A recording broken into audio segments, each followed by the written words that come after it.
कुटुंबियांचा आक्रोश ऐकून त्यांच्याशी चर्चा केली कधी? 36 लाख शेतकऱ्यांचा प्रश्न आहे साधारण, म्हणजे कुटुंब. एक शेतकरी म्हणजे त्याच्यावरती 10 माणसं अवलंबून आहेत. हे मानलं तर 36 लाख शेतकरी उद्ध्वस्त झालेला आहे मराठवाड्यात. साधारण 70 ते 72 लाख एकर जमीन, पीक पाणी नाहीत, पूर्ण जमीन उद्ध्वस्त झाली आहे, शेती करण्याला लायक राहिलेली नाही आहे. मराठवाड्यातल्या अनेक जिल्ह्यामध्ये गावामध्ये काहीच राहिलेलं नाही.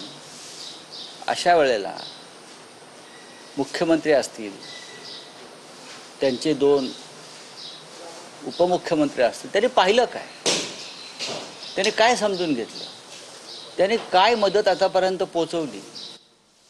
फक्त पाण्याच्या बाटल्यांवरती फोटो लावून पाणी वाटले म्हणजे मदत होत नाही ना. ती प्रसिद्धी आहे. आपण राज्याचे उपमुख्यमंत्री किंवा मुख्यमंत्री आहात, तुम्हाला हे करण्याची गरज नाही. तुम्हाला शासन म्हणून मदत केली पाहिजे मोठ्या प्रमाणात, आणि बाकीची मदत ही गुप्त असायला पाहिजे. तुम्ही अशा संकटाची वाट पाहता का? अशी संकट कोसळतात कधी आणि आमचे फोटो छापून आम्ही मदत देतो कधी? मदतीचं आम्ही स्वागत करतो. कोणी केली असेल अशा वेळेला मदत जर कोणी करत असेल त्याचं स्वागत केलं पाहिजे, गरज आहे.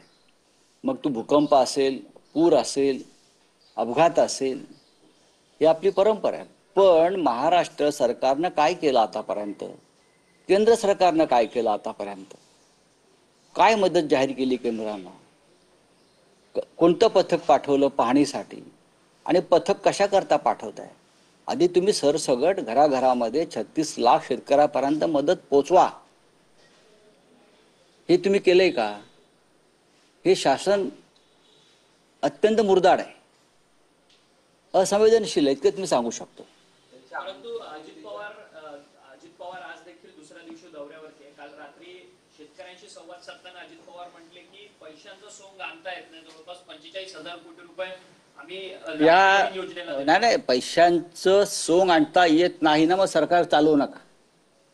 ही वेळ महाराष्ट्रावर कोणी आणली आहे? तुम्ही लाडक्या बहिणींचा उल्लेख वारंवार करू नका. लाडक्या बहिणींचे संसार त्यात वाहून गेलेले आहेत. पैशाचं सोंग आणता येत नाही ही महाराष्ट्राच्या राज्यकर्त्यांना बोलण्याची वेळ यांच्या दरोडेखोरीमुळे आलेली आहे. 9 लाख कोटीचं कर्ज, साधारण 10 लाख कोटीचं कर्ज या सरकारवरती आहे. यांना कोणी कर्ज द्यायला तयार नाही. 65,000 कोटी व्याज भरतात हे लोक. हे मराठवाड्याचा जनतेचं जे संकट आहे त्यातून कसा मार्ग काढणार?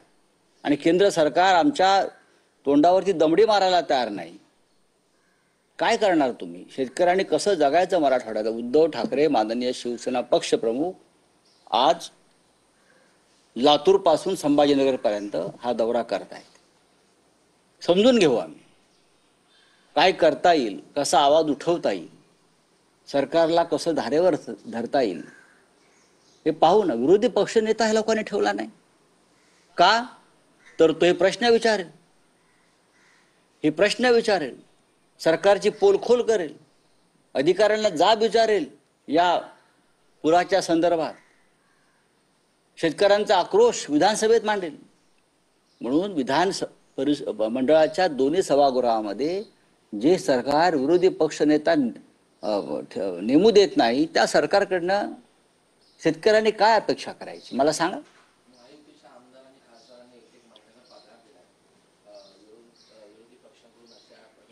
बघा, आम्ही करोना काळामध्ये, संकट काळामध्ये आमदार खासदारांनी महाराष्ट्राच्या आपलं 1 महिन्याचं वेतन द्यावं हे ठरवलं आणि मुख्यमंत्री सहायता निधी द्यावा, कारण संकट महाराष्ट्रात.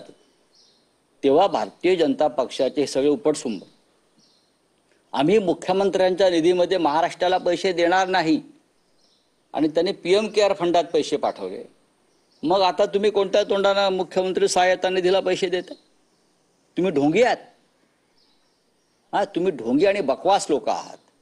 तुम्ही प्रत्येक गोष्टीत राजकारण करता. आम्ही करू ना. आज उद्धव ठाकरे जाहीर करतील पक्षप्रमुख आमचे. तुम्ही आम्हाला प्रश्न विचारू नका. सरकारला हा प्रश्न विचारला पाहिजे, तुम्ही काय करताय? उपकार करत नाहीत भारतीय जनता पक्षाचे लोक. यांचे खिसे जरी झटकले मुंबईतल्या SRA प्रकरणात तरी 5-10 हजार कोटी रुपये सहज पडतील आत्ता एका दिवसामध्ये. ते SRAचे अधिकारी जे आहेत ना, बसलेत ना तिथे. काय त्यांचं नाव, काय कल्याणकर ना,